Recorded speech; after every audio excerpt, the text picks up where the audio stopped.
Ναι, φεύγοντας άνοιξε ένας καινούριος κόσμος και από άποψη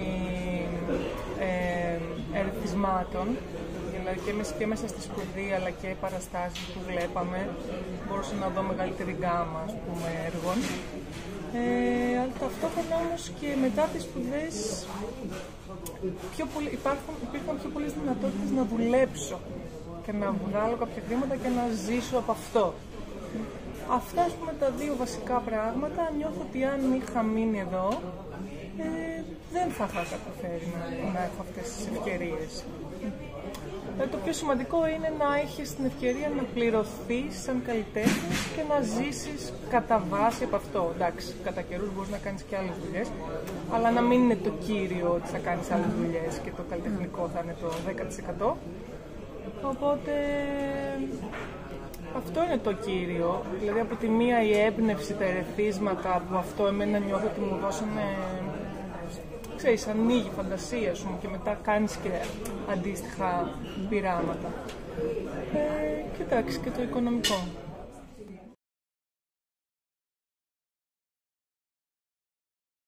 Ναι, συνειδητοποιώ ότι μετά από πολλά χρόνια κάνοντας αυτή τη δουλειά σαν ελεύθερη επαγγελματίας και όχι ανήκοντας σε κάποιο θέατρο, σε κάποια ομάδα που θα παίρνω σταθερό μισθό, συνειδητοποιώ το τραγικό της υπόθεσης, παρόλο που οι συνθήκες είναι πολύ καλύτερες σε σχέση με την Ελλάδα στο Βερολίνο, που έχω τη βάση μου. Νιώθω ότι, εντάξει, από τη μία είναι μια τεράστια ελευθερία, μπορείς να κάνεις ό,τι θέλεις, δεν έχεις κάποιον να σου λέει κάνε το έτσι, κάνε το αλλιώς, γιατί δεν ανήκεις πουθενά, ανήκεις μόνο στον εαυτό σου. Αλλά από την άλλη συνειδητοποιώ ότι αυτό συσσωρεύεται. Υπάρχει κάτι τραυματικό, κάτι τραγικό σε όλο αυτό, γιατί είσαι συνέχεια σε ένα σταθές έδαφος. Δεν υπάρχει κάτι να πεις θα χτίσω, δεν ξέρεις, ας πούμε, ξέρω ότι θα έχω δουλειά για τους επόμενους 6 το πολύ μήνες. Μετά δεν έχεις ιδέα.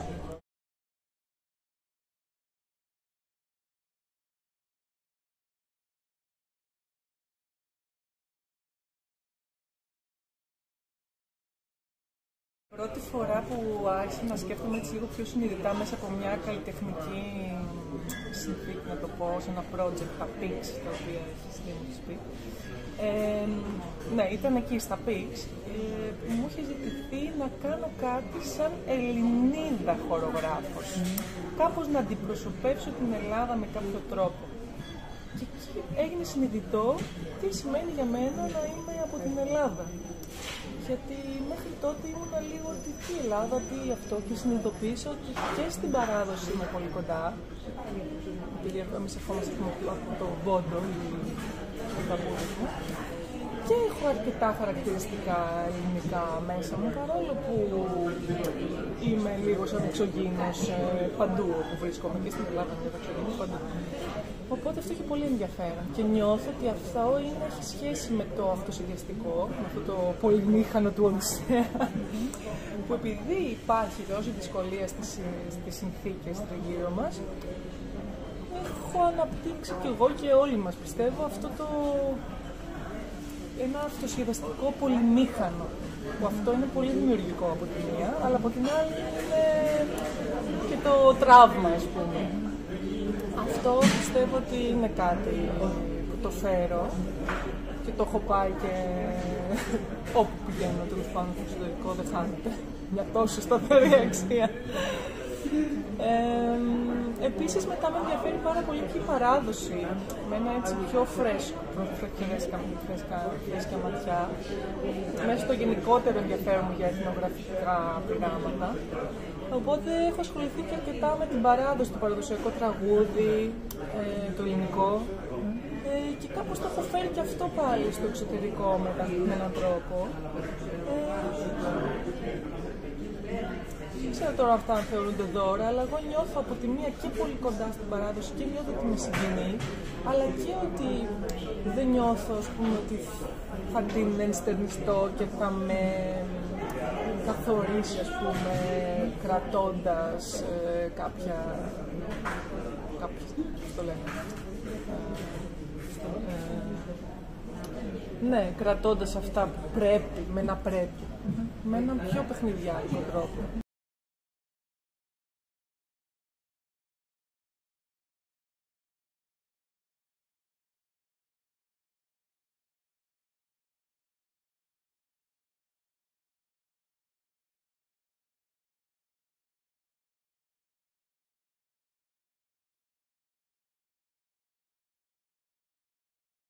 Συγκινητική αυτή η ερώτηση για το τι θα ήθελα να αφήσω πίσω ή τι θα μπορούσε η δουλειά μου να συνεισφέρει σε αυτόν τον κόσμο. Εγώ νιώθω ότι είναι κάτι το οποίο δεν αφορά τη θεματική, αλλά κάτι πολύ κεντρικό και ίσως λίγο βαθύ, κάτι πιο ανθρώπινο. Και νιώθω ότι έχω την ανάγκη και την επιθυμία η δουλειά μου και ταυτόχρονα και να συγκινεί, αλλά και να κάνει τον άλλον να γελάει κατά περιόδους. Θεωρώ ότι το χιούμορ είναι πολύ κεντρικό, είναι λυτρωτικό και ότι μπορεί μέσα από το χιούμορ και να συγκινηθείς, αλλά και να έχεις μια ελπίδα, ας πούμε. Θέλω, για μένα η τέχνη θέλω να έχει μέσα και ελπίδα. Δεν θέλω να μου ενδυναμώνει φόβους, να δημιουργεί καινούριους. Αυτό δεν σημαίνει ότι πάντα θα είναι κάτι κωμωδία. Επίσης, τις περισσότερες φορές μου αρέσει πάρα πολύ να υπάρχει κάτι ενιγματικό. Δηλαδή ο άλλος να αναρωτιέται τώρα αυτή ξέρει τι της γίνεται, το έχει σχεδιάσει, μα φαίνεται ότι το έχει σχεδιάσει, μα εδώ φαίνεται όμως ότι δεν το έχει ξεχάσει και ότι έχει μια αμφιβολία δική της. Και μέσα από όλο αυτό το παιχνίδι θέλει να έρθουμε σε ίσους όρους με το θεατή και τη θεάτρια. Δηλαδή να μην νιώθω ότι εγώ έχω την εξουσία κάποιου αντικειμένου καλλιτεχνικού που το κοντρολάρω, ότι μαζί το φτιάχνουμε. Και για μένα αυτό έχει πολύ σημασία στην εμπειρία του να πας στο θέατρο. Δηλαδή ο χώρος μεταξύ για μένα είναι, μεταξύ του θεατή και μου, για μένα αυτός ο χώρος είναι η παράσταση. Δεν είναι αυτά που βάζω εγώ πάνω στο σκηνή.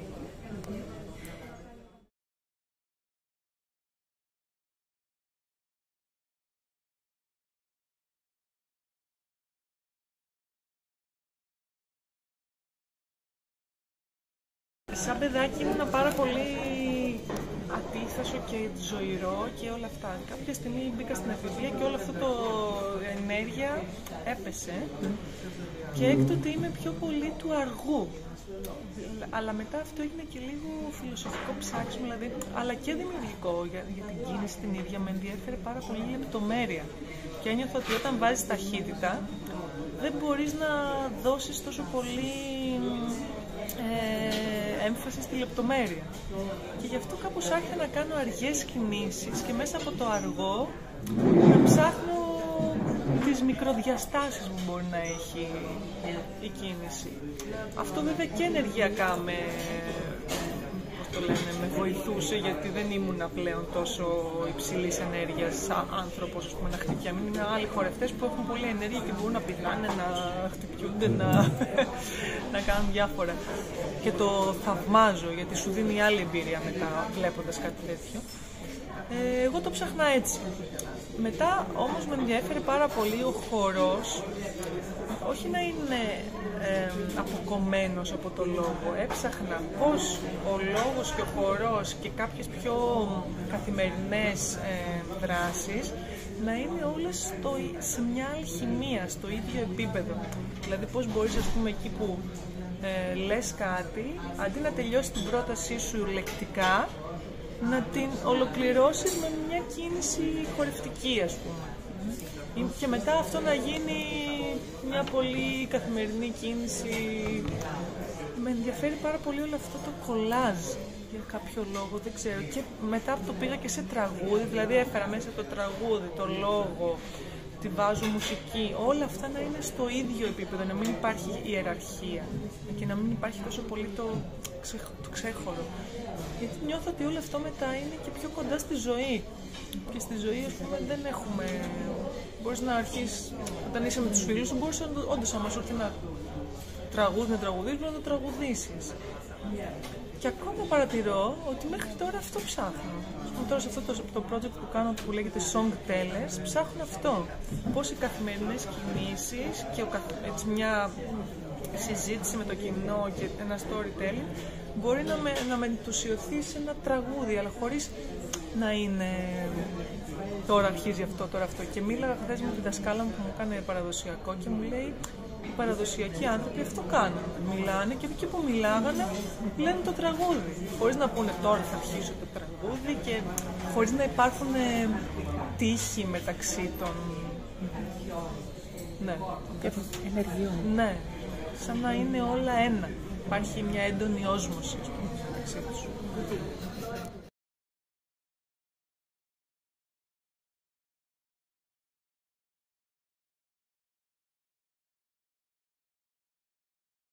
Με απασχολούσε περισσότερο η παράδοση, αλλά όχι σαν μια ταυτότητα να πω ότι εγώ αυτή είμαι ή από εκεί έρχομαι, να ορίσω ας πούμε κάτι για μένα πιο συγκεκριμένο. Αλλά πιο πολύ νομίζω με συγκινούσε ότι το παραδοσιακό τραγούδι, η παραδοσιακή τέχνη έρχεται μέσα από ένα σύνολο ανθρώπων και δεν είναι τόσο ατομικό. Δηλαδή, και για μένα αυτό έχει μια δύναμη. Κάτι που έχει φτιαχτεί με τα χρόνια και από πολλούς ανθρώπους και εκφράζει μια ανάγκη πιο πολύ για επικοινωνία, που μου λέγει ένας άλλος δάσκαλος παραδοσιακού. Έλεγε ο παραδοσιακός άνθρωπος δεν τον νοιάζει τεχνική, τον νοιάζει να επικοινωνήσει με την ψυχή του. Και για μένα αυτό ήταν κάτι πολύ βαθύ και συγκινητικό.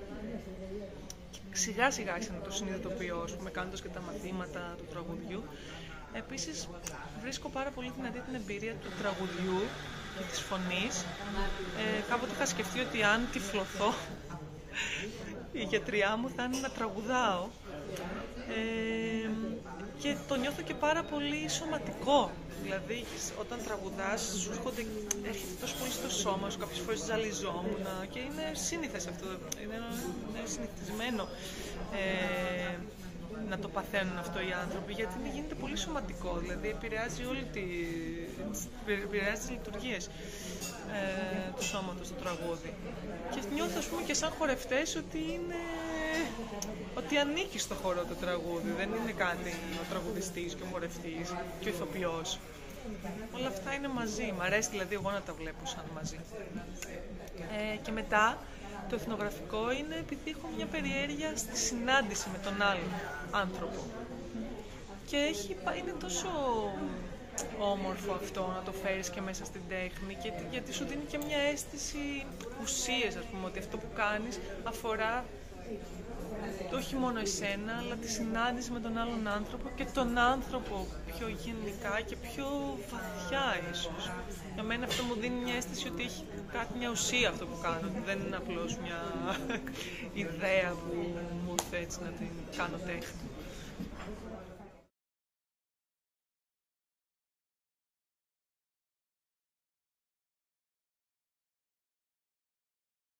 Φορά στο Άρνεμ είχα κάνει μια χορογραφία και μου είχε πει ο δάσκαλος, μα εσύ, λέει, δεν έκανες τίποτα.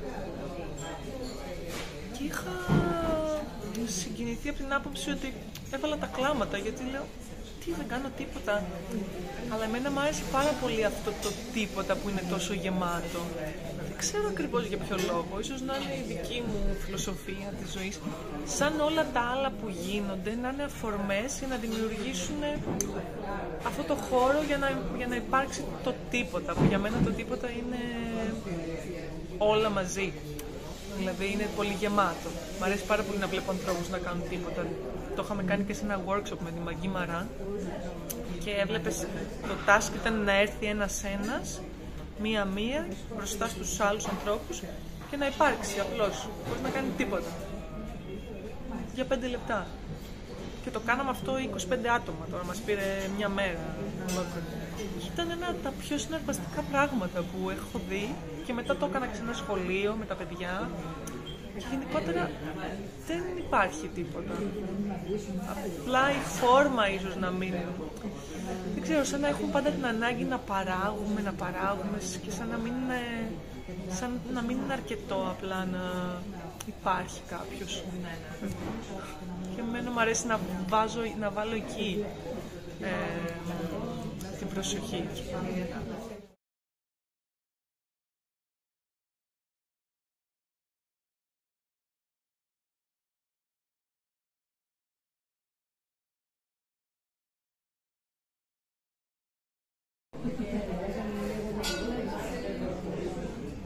Λοιπόν, εγώ όταν ακούω τη λέξη μνήμη, ακόμα και τώρα βιώνω ένα μικρό σοκ, γιατί πάντα έχω βαφτίσει τον εαυτό μου σαν ένα άτομο το οποίο δεν έχει καλή μνήμη. Στο σχολείο πάντα δυσκολευόμουν πάρα πολύ να αποστηθήσω πράγματα, να μάθω ακριβώς απ' έξω κάτι. Μετά και στο χορό και στο πιάνο δυσκολευόμουν να μάθω και βήματα απ' έξω και παρτιτούρες απ' έξω. Γενικότερα δεν το είχα πολύ με το απ' έξω. Και τελικά αυτό ήρθε και μέσα στα project και έλαβε τη θέση του. Ας πούμε στο LP-Dark καταπιαστήκαμε με το εγχείρημα να αποτυπώσουμε με την πιο μεγάλη ακρίβεια μικροκινήσεις που έχουν συμβεί σε ένα masterpiece του σινεμά. Πολύ δύσκολο. Μετά με το Pharmacist or Balloonist, εκεί θέλαμε να φτιάξουμε ένα ελιξίριο που να βοηθάει στη μνήμη και ταυτόχρονα όμως εγώ ξέχναγα τα πάντα μέσα στην performance, οπότε γινόταν η όλη ηρωνία του πράγματος. Και τώρα τα τελευταία χρόνια, τα τελευταία 1,5 χρόνο, είχα ασχοληθεί με την ανάμνηση σαν... Είχα φανταστεί ότι έχοντας μάθει κάτι απ' έξω, ένα κείμενο, και έχοντάς το στη μνήμη σου, αυτό δημιουργεί ένα περιβάλλον στη φαντασία, σαν να είναι ένα τοπίο μέσα στο οποίο μπορείς να κινηθείς. Και ένιωσα ένα πολύ ενδιαφέρον αυτό, δηλαδή έχεις εσύ τις λέξεις, τις λες, δημιουργούν μια ατμόσφαιρα, ένα τοπίο και μέσα σε αυτό μπορείς να κινηθείς. Το βρήκα ότι αυτό μπορεί να είναι ένα χορογραφικό εργαλείο, το να έχεις μάθει κάτι απ' έξω.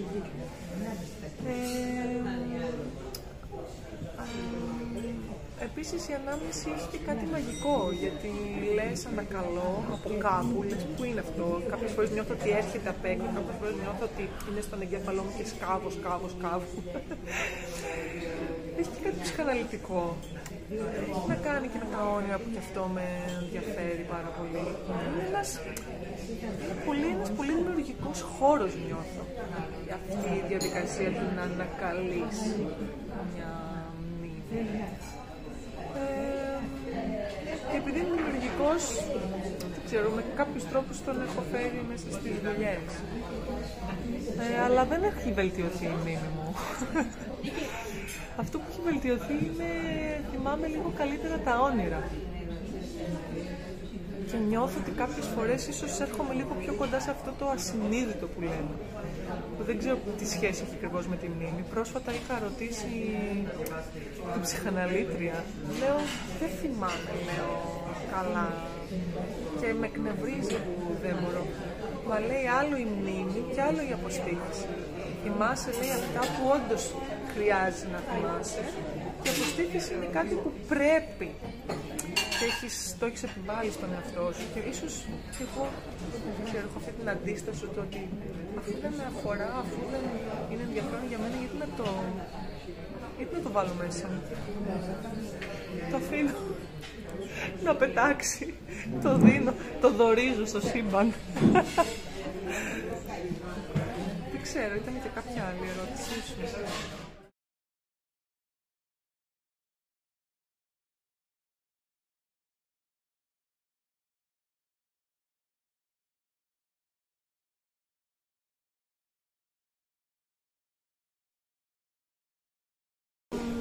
Με την επιστήμη και την τέχνη. Ναι, η αλήθεια είναι ότι αυτό το ερώτημα με είχε απασχολήσει πάρα πολύ καιρό. Βασικά γιατί σπούδασα την επιστήμη, μπορούσα να καταλάβω. Μετά μου ήρθε η ιδέα να το βάλω μέσα στην παράσταση και μήπως να λυτρωθώ μέσα του ή να δώσω μία απάντηση στον εαυτό μου γιατί το έκανα αυτό. Και βλέποντας, ας πούμε, την επιστήμη με πιο δημιουργική ματιά. Που η αλήθεια είναι, η κανονική επιστήμη έχει δημιουργική ματιά. Δηλαδή αυτοί οι επιστήμονες που ψάχνονται στα εργαστήρια, αν δεν έχουν φαντασία, δεν θα πάει πουθενά το πράγμα. Και στην αρχή θα πρέπει οι κανόνες, ναι, μεν είσαι μέσα σε κάποιους κανόνες, ίσως και αυτή είναι η διαφορά του, ότι οι κανόνες είναι λίγο πιο αυστηροί. Ενώ στην τέχνη δεν είναι, αλλά καμιά φορά μπορείς να τους κάνεις αυστηρούς επίτηδες για να εξάψεις και τη φαντασία σου. Καμιά φορά μέσα από την τριβή με μια δυσκολία βγαίνουν πολύ πιο ενδιαφέροντα πράγματα από το να λες ότι όλα είναι δυνατά και πιθανά. Για μένα στη συγκεκριμένη παράσταση το έκανα πολύ έντονο αυτή τη συνάντηση. Ήθελα, ας πούμε, και αυτή τη θεραπευτική διάσταση που μπορεί να προσφέρει μια επιστήμη σαν τη φαρμακευτική, σαν τη φαρμακολογία, να τη φέρω μέσα στην τέχνη, αλλά θα αφορούσε πιο πολύ την σχέση με τον χρόνο. Δηλαδή πώς αλλάζοντας τη σχέση μας με τον χρόνο μπορεί αυτό να γίνει θεραπευτικό για μας μετά. Όχι μόνο για μέσα στο θέατρο, αλλά και έξω από το θέατρο. Και ήθελα λίγο να φέρω ένα άνω κάτω στη δραματουργία, στη σύμβαση της δραματουργίας μιας θεατρικής παράστασης. Δηλαδή τι έχουμε συνηθίσει και πώς μπορείς να αφήσεις τον χρόνο να κυλήσει διαφορετικά. Και γι' αυτό και τα κενά που μιλώνταγες. Δηλαδή, όταν αφήνεις το κενό να υπάρξει μέσα σε μια θεατρική παράσταση που άλλος λέει, μα εγώ ήθελα να δω αρχή, μέση, τέλος, να δω πίξ, να δω αυτό. Και όταν αυτό εσύ επιλέγεις πολύ συνειδητά να το κάνεις αλλιώς, σου δίνει και μια άλλη εκδοχή, ότι δεν χρειάζεται να έχω αυτή τη σχέση με τον χρόνο. Ούτε στο θέατρο, ούτε και στην ίδια μου τη ζωή. Πώς πήγα εκεί? Για το θεραπευτικό. Οπότε η θεραπευτική διάσταση είστε από εκεί, αλλά στην επιστήμη της φαρμακευτικής, που εγώ βέβαια το πήγα πιο πολύ στη φυτοθεραπεία, δηλαδή εναλλακτική επιστήμη, ερχόταν μέσα από τις ιδιότητες των φυτών και...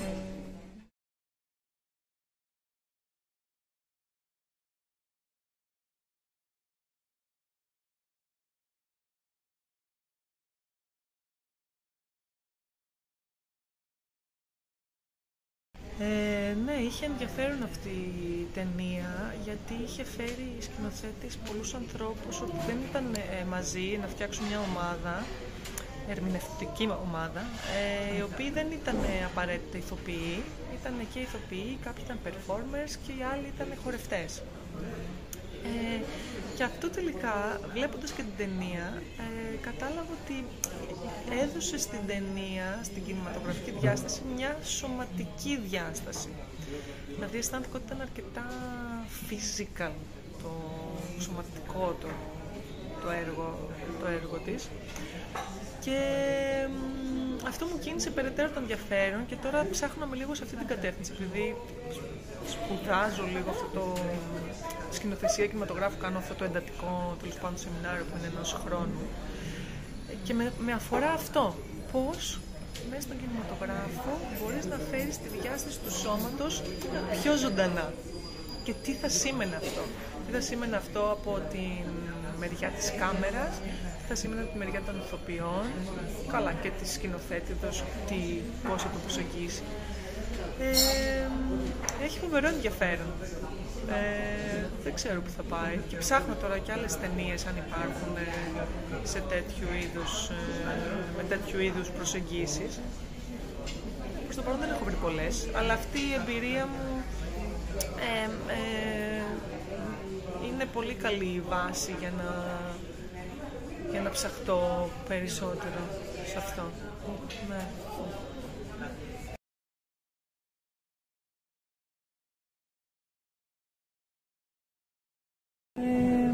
Νομίζω η ιδεολογία μου έχει να κάνει με το βασικό state του performer, που είναι πώς να δουλεύεις μέσα από τη δυσκολία, δηλαδή να μην γίνεσαι θύμα της δυσκολίας, και αυτό μετά για μένα γεννάει μία παρουσία που είναι πολύ απελευθερωτική, να την βλέπω αλλά και να είμαι εκεί. Δηλαδή θέλω να βλέπει κάποια να δουλεύει πάνω σε κάτι, και αν δυσκολεύεται να μην προσπαθεί να το κρύψει, να το έχει εκεί ζωντανό. Για μένα αυτό το ζωντανό είναι το πιο σημαντικό, γιατί είναι σαν την ίδια τη ζωή μετά. Και είναι σαν να κάνεις πράκτης πάνω στην ίδια τη ζωή, αλλά μέσα στο θέατρο, που είναι έτσι ένας πιο ασφαλής χώρος.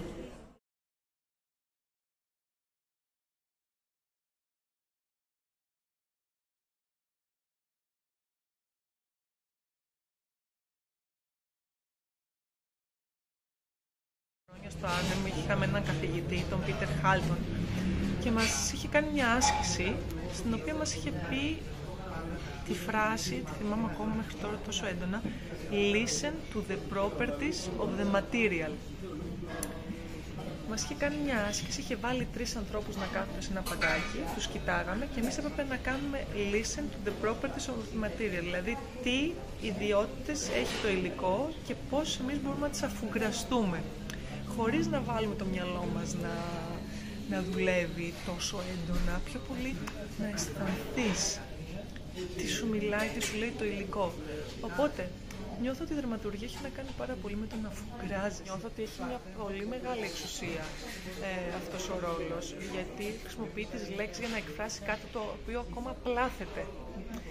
Και όταν ο άλλος βάλει λέξεις, το συγκεκριμενοποιείς. Οπότε θεωρώ ότι χρειάζεται μια τεράστια ευαισθησία και αφουγκραστικότητα στο πώς θα χρησιμοποιήσεις τις λέξεις και σε τι timing της διαδικασίας. Και ότι είναι και λίγο σαν ένα medium, σαν ένα μέσο, ότι φιλτράρει όλες αυτές τις πληροφορίες, τις δίνει στη διαδικασία. Πιστεύω σίγουρα ότι είναι ένας καλλιτέχνης ο δραματουργός. Αλλά ίσως να φλερτάρει και με το επιστημονικό αυτό. Ότι μπορεί να έχει δεξιότητες επιστημονικές, αλλά ο τρόπος με τον οποίο συνδέεται με την καλλιτεχνική δημιουργία είναι καθαρά δημιουργικός και καλλιτεχνικός.